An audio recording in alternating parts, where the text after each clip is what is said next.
This is the Inbound Secret.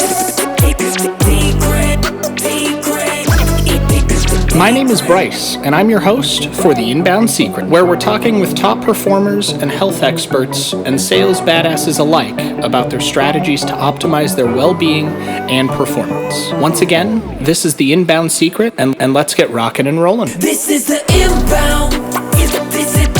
This is the Inbound. This is the Inbound. This is the Inbound Secret.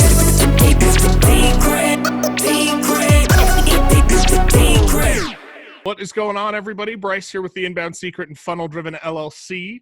And I've got Lori with us today. And Lori, I'm just going to let you do your introduction because I can't do it justice as much as you can. So let the wonderful people here on Facebook and YouTube know who you are, what you're about, and kind of where to get a hold of you. Oh, gee. Okay. My name is Lori Rehn. I own an industrial supply company. We're 100% women-owned, certified women-owned, small business, which matters in the space that we're in. We do a lot of contracting with the government, the cities, the counties. And then there's a whole lot of big business like Caesars Entertainment and MGM. They have diversity programs that reach out to businesses like mine. So if you can get any of these type of certifications, if you're disabled, if you're female, if you're living in an underutilized area, or not living, your office is in an underutilized area, it's totally worth it because there's a lot of opportunity that we sometimes don't think about for every avenue of business. It's not just for specific items like what I sell, it's for everything. It doesn't matter if you're coaching, if you're doing marketing, if you're doing human resource, if you have a business, you could possibly get a lot of benefit out of this. So that's awesome. In a nutshell, yeah. That's awesome. Yeah. Half of those programs, just so everybody here's aware, I think this is my third company, Funnel Driven, and I've got like 4 after that. And I didn't know half of these programs existed. So when Lori comes out and starts telling you about like programs or spiffs or how she's helped or associations, like she's the woman to talk to, by all means, take everything she says to heart. She's here to help. Now, there's one exciting thing that I want to bring up before we kind of just banter and chit chat and catch up. And that is you and your company are like the heroes of distribution of disinfectant and cleaning supplies during this epidemic. I want everybody here to like kind of know, 1, how you made that work, 2, even talk about like some holes in your ships, like just be real, raw, relevant, tell people like, you don't, like, people are freaking out and people don't know how to get through it. And there's this great stuff. Mindset stuff is huge. I'm a big believer in it, FYE hat. But like some practicality needs to come into this that a lot of people aren't getting from seeing some of these things. And I've gotten to know you as a good friend through our networks, and we've gotten to know each other. And I've seen you kind of just grab this tragedy by the balls and just make it work for you and the people and help a ton of people that you wouldn't have been able to without. So I want everybody here to kind of hear it from your words, your mouth, of how this isn't like the end all be all, but there are resources that most people don't know about to help them. Well, my business is industrial supplies. So my company takes care of all buildings, all the maintenance in buildings. We don't perform service. We only have products. So drain openers, lubricants, things like that. We do have a line of sanitizers, a much bigger one now. COVID approved disinfectants, hand sanitizers, a gazillion of those now. We used to only have one version. Now I've got packaging from 4 ounce all the way up to a gallon, depending on what the client needs. Wipes, which are very hard to come by right now, but when we can get them, we bring in as many as we can. We have masks. We're getting a full line of PPE. And I think the biggest benefit that I personally had when all of this happened is, 1, we had product that people needed. And so we were able to fill the needs really quickly of our clients, which was great. And secondly, I've been around long enough to know that I need to manage my business with an extra emergency. I always have an emergency fund, and it's a significant emergency fund. If I needed to pay my employees for 6 months, I want to have that fund there. And so I was able to take a majority of that money and invest it right back we got into masks, we're getting into PPE, which is personal protection equipment. all kinds of things I had to pay for up front because I wasn't already using the current vendor. So because I have that long-term mentality with my business, we were able to jump in and provide products faster and provide more relevant products, because the other product that I carry, the 400 other catalog items, that they're just sitting in my warehouse. The tools are sitting there, the vests, all kinds of other things are just sitting there doing nothing. The drain openers, nobody wants that. They want the hand sanitizers, they want the surf and disinfectant, and they want the PPE. So that's what we're selling them, and that's what we're providing. And so I feel really blessed that I had that right frame of mind on the business end of it, the financial end of it, that I don't take everything out of my business. I put back in just as much, and I always have my rainy day fund, always. The holes in the ship, holy cow. When? I know this feeling all too well. I don't know if you guys can see super well or not, but I've got the whiteboard back here. Hold on, let me turn so this isn't awkward. The whiteboard back here, that's now just G code. Like that's my in my face, slap me around reminder of G code. And then I've got, I don't know, 9 other screens. And this book right here that, by the way, I picked this up. It's hilarious. It says, "Nobody cares. Work harder. Your life, your rules." I fucking love that thing.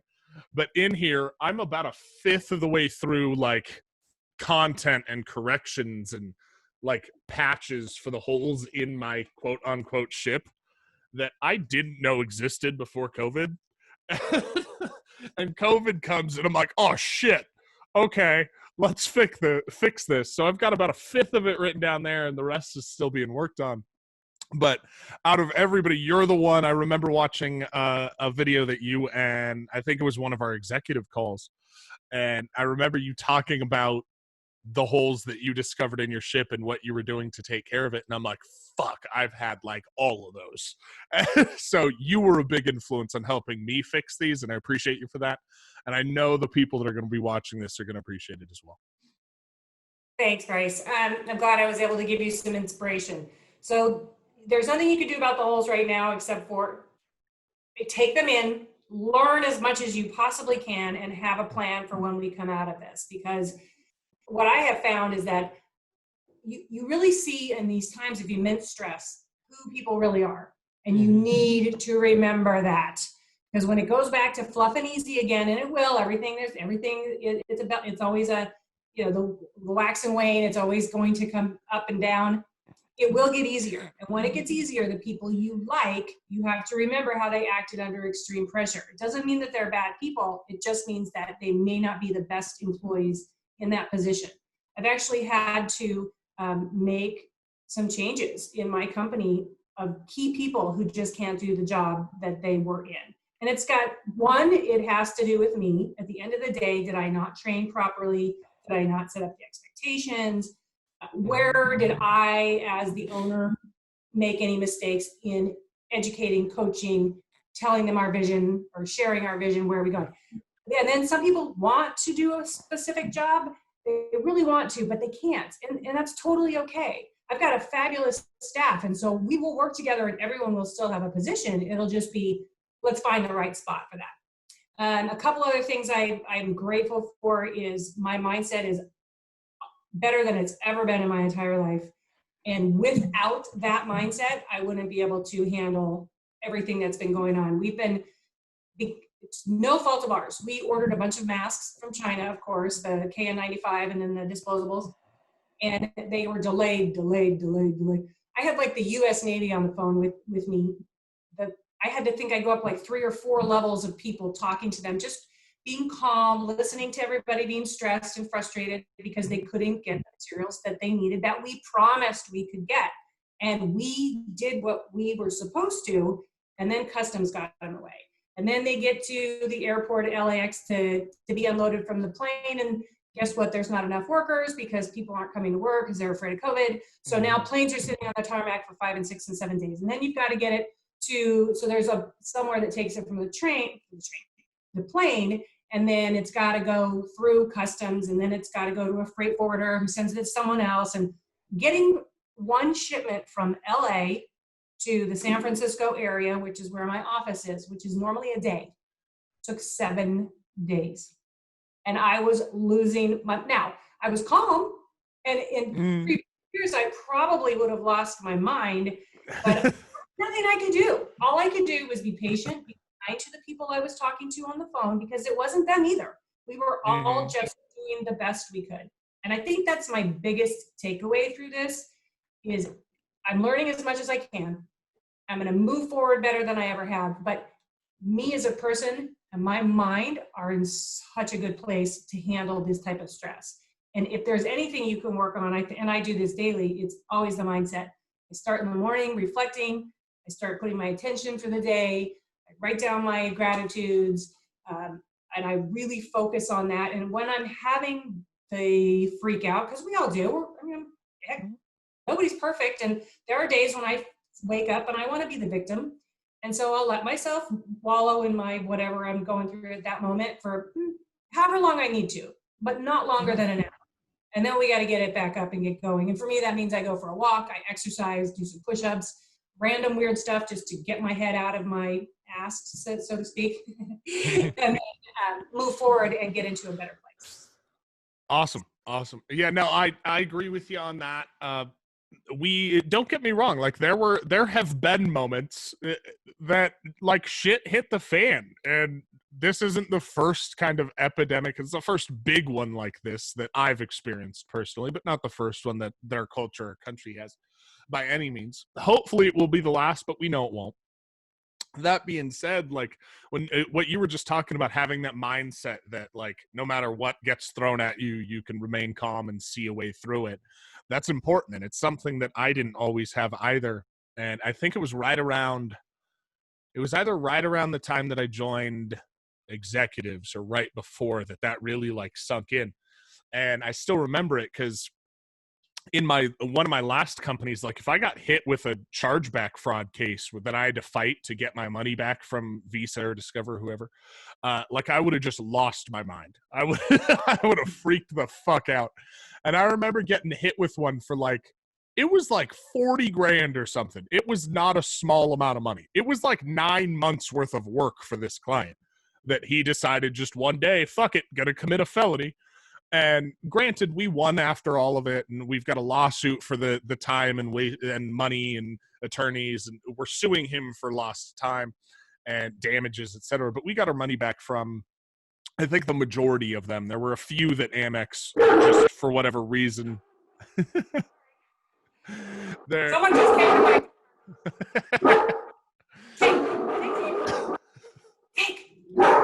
Tank. Is his name Tank? His name is Tank. Okay. Hey. He's about 120-pound German Shepherd. He's a big old boy. Oh, he's a big boy. Just had So what I was saying is I remember getting hit with that, and thankfully it all worked out because we were in the right. We document everything. We know we did right by them. They're still using and benefiting the shit that this was like 2 years ago or something. This was a while ago, and not quite 2 years, somewhere around there. It was a while ago, and I remember getting hit with that, and I think I was talking to Adam and Drewby right after, because I just reached out to him on Facebook. I'm like, hey, could use some advice. And like, I was calm and wasn't really worried about anything. And I just got hit with like the average person's annual wage in a chargeback.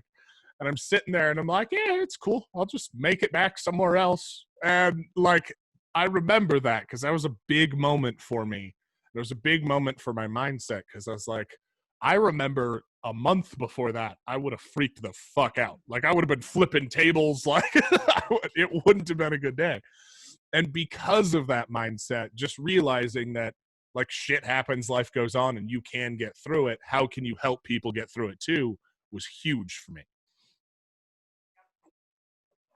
And that's the biggest thing too, is how can you help people get through it?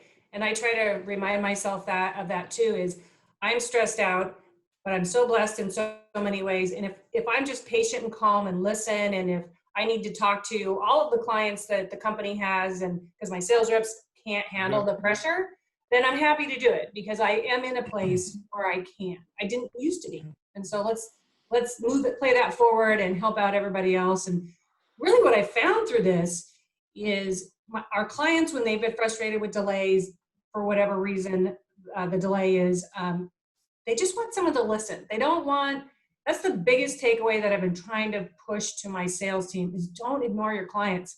If you don't want to deal with it, because if you have a problem, a lot of people like to run and hide. But if you call your client and you listen, I found in 90% of these calls, they just wanted someone to listen. That was it. They were frustrated and they needed someone to hear what they were saying, agree. You know, it does suck. It's totally frustrating. We're all scared, and it's just nice to know you're not alone. And I really believe that's what I've been, or I know that's what I've been pushing in my team is, hey, let's really just take care of each other. And then if we're wrong, of course we're going to fix it. If we're not wrong, but the customer thinks we're wrong and they need us to do something, of course we're going to do that. We're here to help. We're here to serve. We're partners with our clients.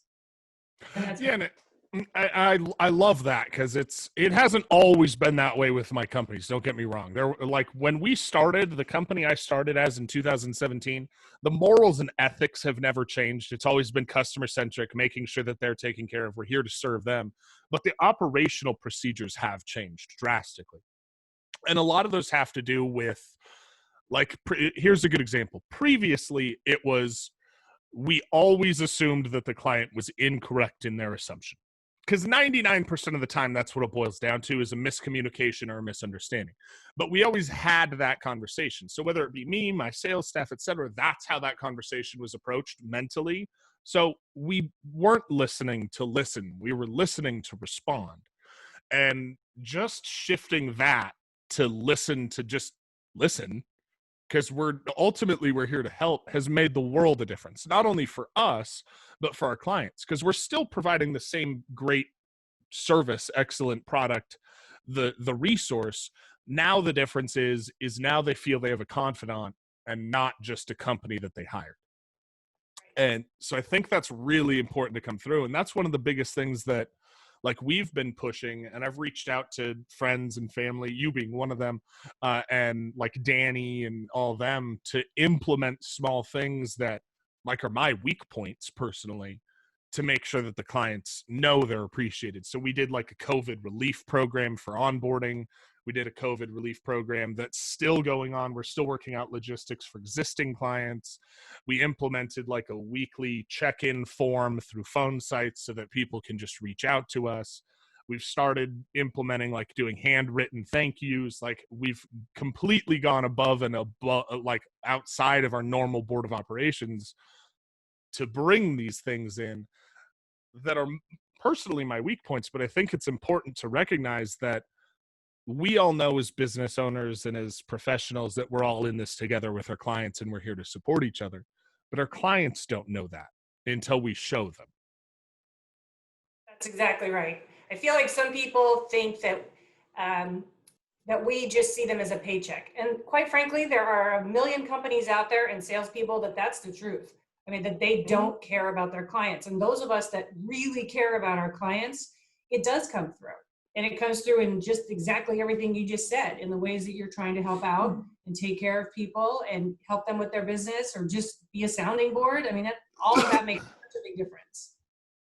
Totally and it's interesting, things that happen that you don't think are a big deal, at least for me, something clicks one day and you're like, oh, I could fix that, or I could improve on that. A good example, a mutual friend of ours is a client of mine, and we've been doing some web stuff.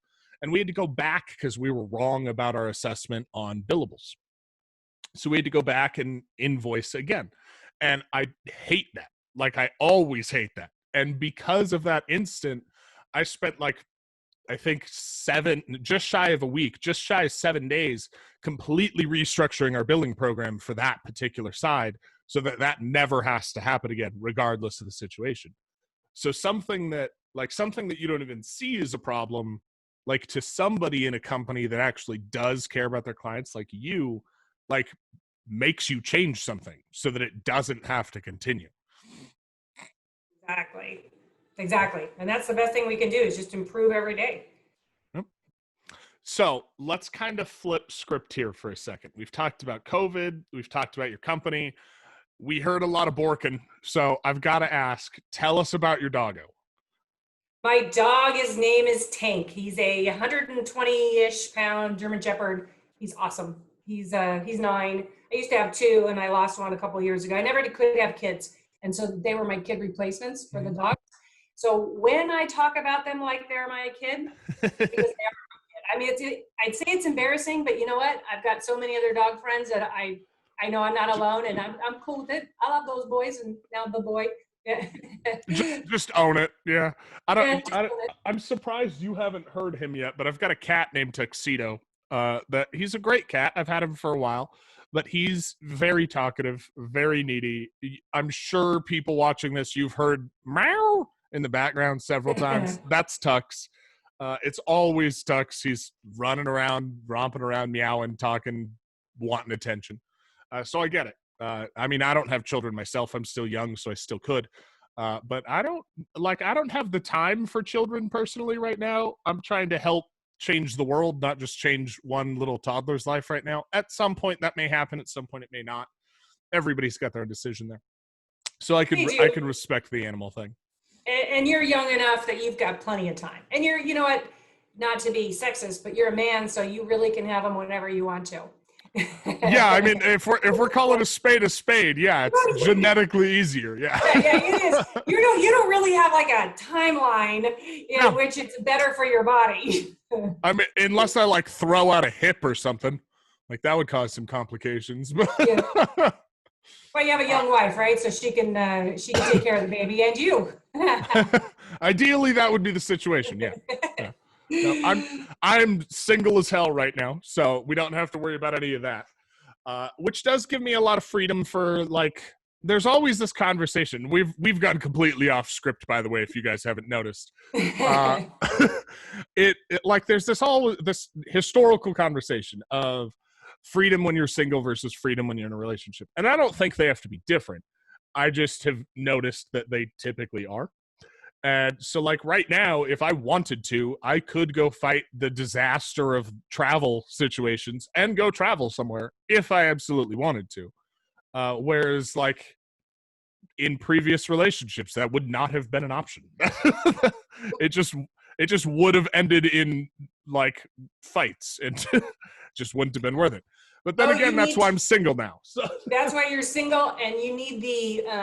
So I just recently left a 24-year marriage, and so in looking towards my future, I thought, well, I've been making the same mistakes, so I'm gonna be very split. I'm taking a year to figure out who I am, what I'm doing, what I've been doing wrong, if you will, to make these decisions that aren't working out.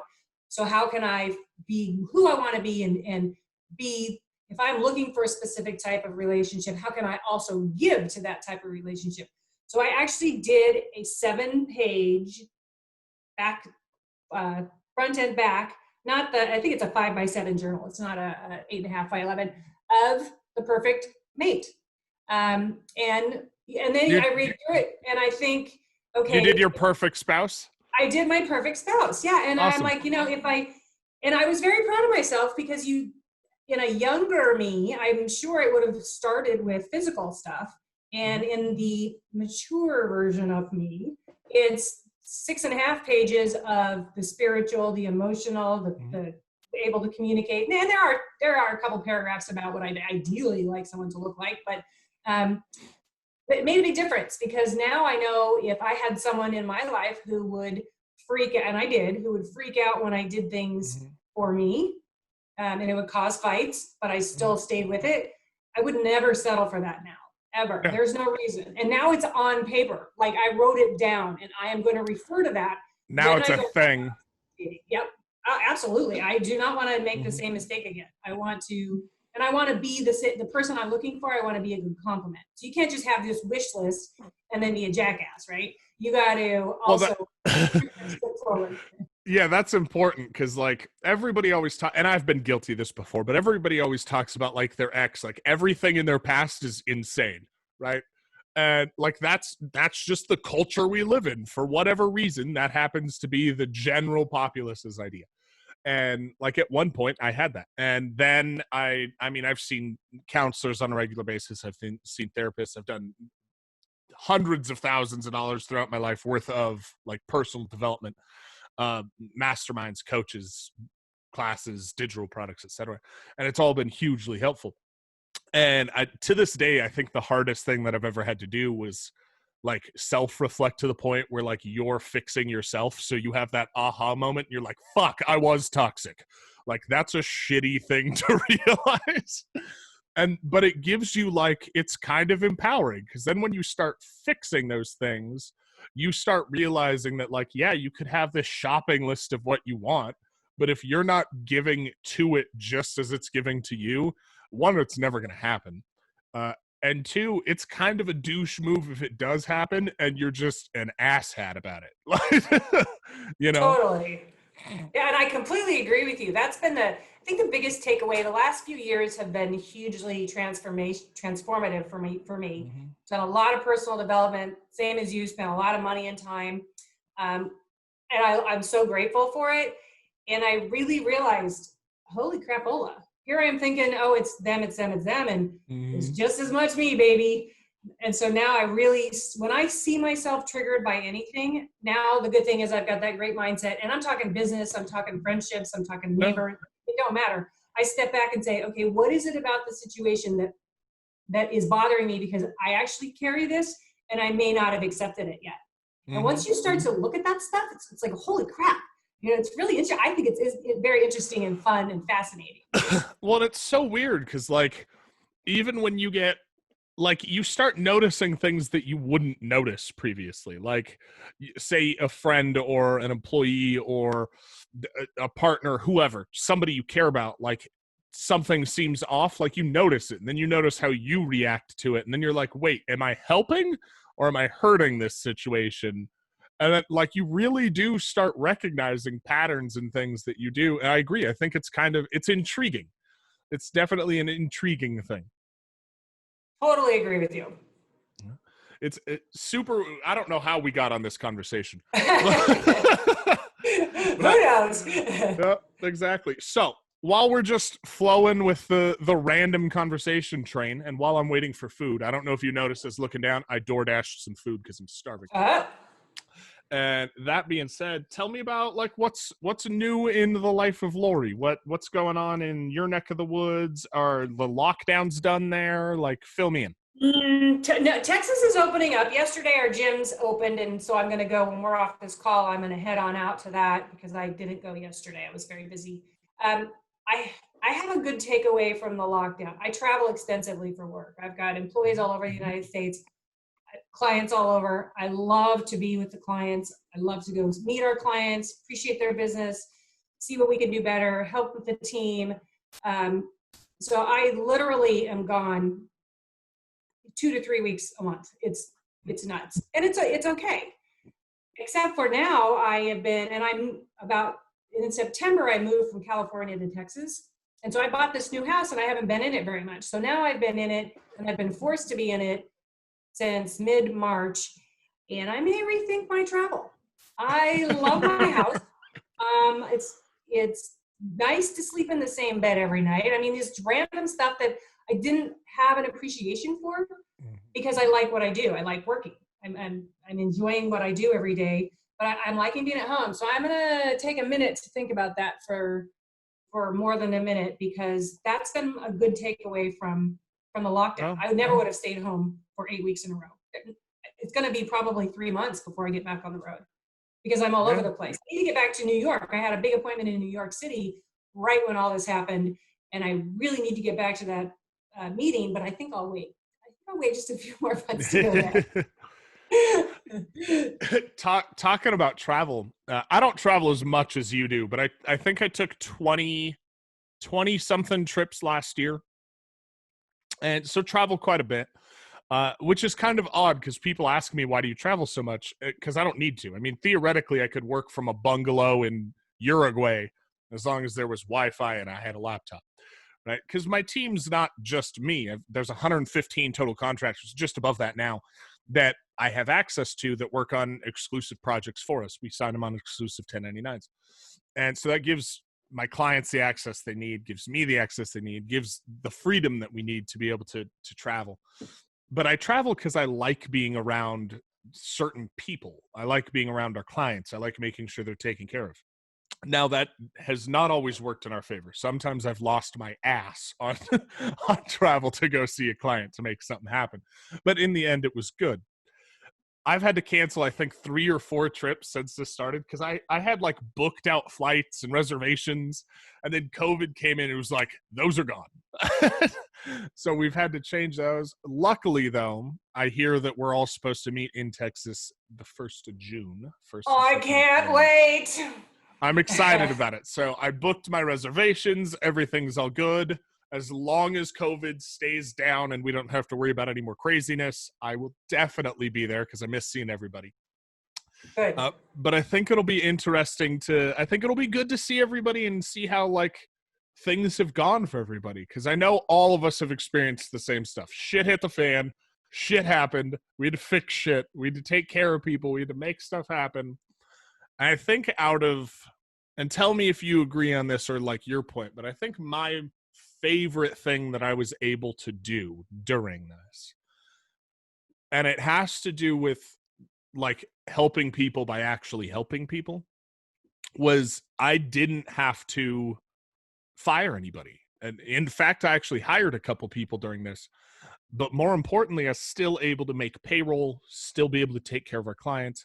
And don't get me wrong, we had setbacks. We're behind on a few things because people took time off or got sick or had travel restrictions, but we still pushed to make things happen for our clients. And we were still able to take care of our clients and our employees and our contractors.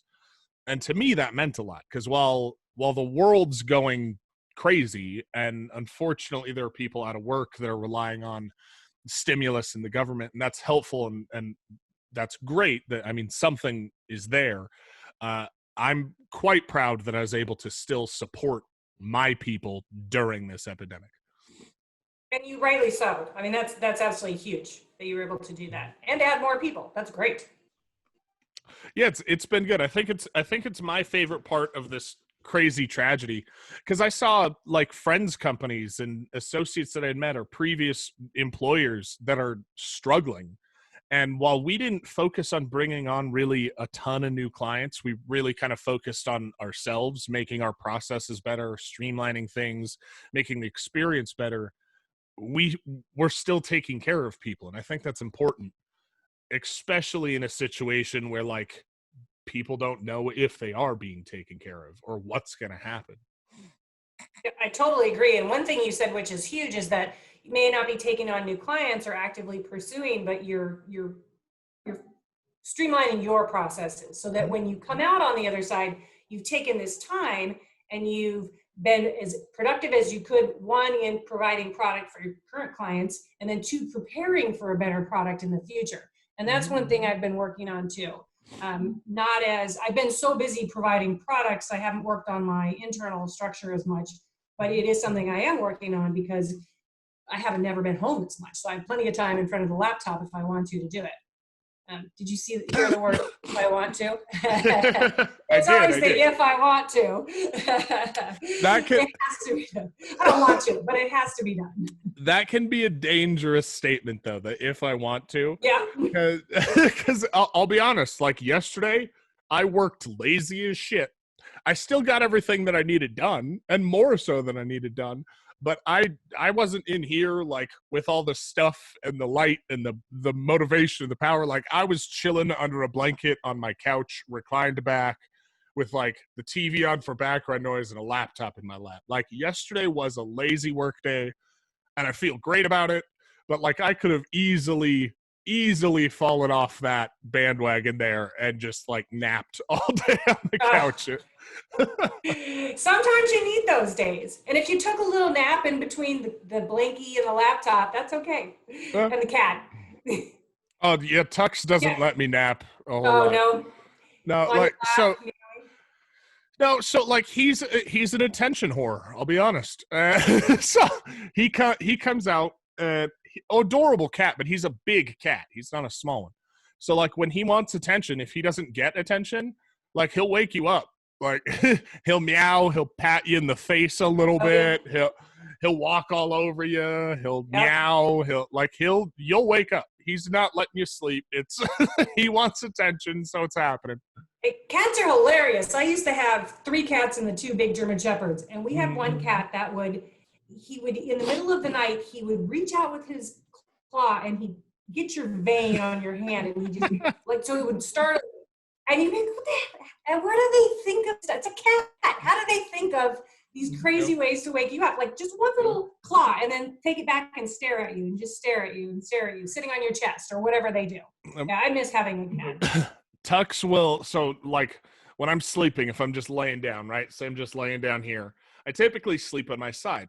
So Tux will come up, and if I'm not awake when he wants me to be awake, and it's normally because he's bougie and he wants wet food, even though he has an auto feeder of dry food because he's a chunk, he'll come up and like sniff my face and then just nibble on my nose. Oh. If that doesn't wake me up, then he'll paw me on the nose. Then if that doesn't wake up, then he just does like the old cliche grandma, like this, like he'll do that with paws, and then he'll just scream at me. He's like, I tried to do it the nice way, Dad. Yeah. And then he'll just sit there and be like, meow, just over and over and over again. And so does he go, sorry to interrupt, does he go and find like the most echoey part in your bedroom? One of our cats used to do that, find where the acoustics were the best and meow and howl.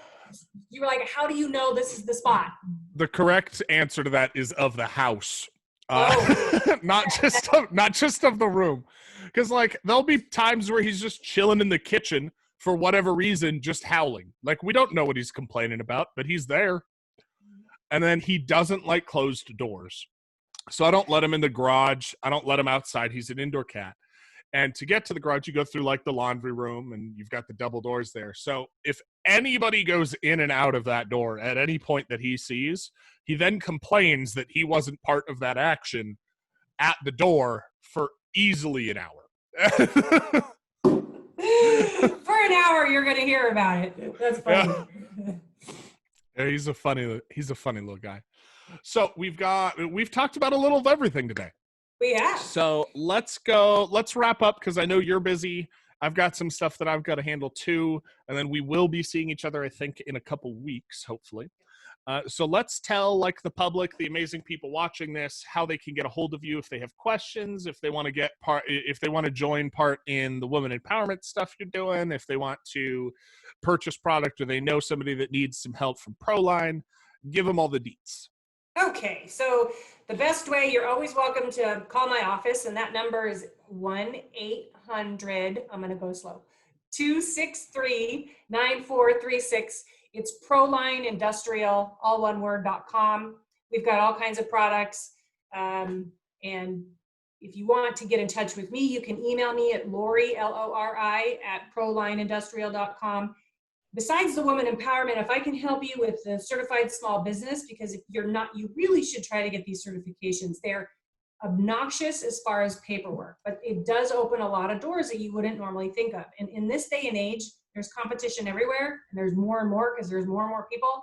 If there's anything extra you can do to get that extra little check mark when people are looking for specific companies, I totally think it's worth your time. I can either help you through it, I can give you the website to go through, I can give you a certifying company that you have to pay, but that will help you with all the paperwork. Whatever I can do to help, I'm absolutely here for you. And just so everybody knows, and for me, because there may be things that I should apply for. That being said, are you talking about certified.sba, just so we all know? Or are you talking so certified.sba is for small, you can get certified as a small business. Yes. Mm-hmm. And if you can, you should. And then there's other things that if you have your office in it's called a hub. It's a something urban zone, and it means that it's an underutilized part of a state or a city. Like HUD developments. Hub development. So if you get certified in a HUBZone and your business is in the HUBZone, you get all kinds of extra stuff for that. Now, the only caveat with that, the reason I can't do it is I think it's 35% of your employees must also be in that same area, in that same location. But there's so many perks just for reaching out and taking a look to see what other kind of certifications you can get. You can get, anything you're doing locally, your state and your city for sure, because cities now are trying to do a lot with local business. They will have something for local small business that they first go to their small businesses that are located in their city. And we're talking anything. We're talking products. We're talking services. It could be coaching. It could be digital services. It could be advertising. It could be mentoring. I don't know. Hair salons. I mean, I'm not joking. Everybody can go get this stuff, and it does make a difference to have it on your resume. And usually you can do all of it by yourself. It doesn't cost any money. If you don't have the desire to, and I don't, I actually pay other companies to do this for me. It's not that expensive.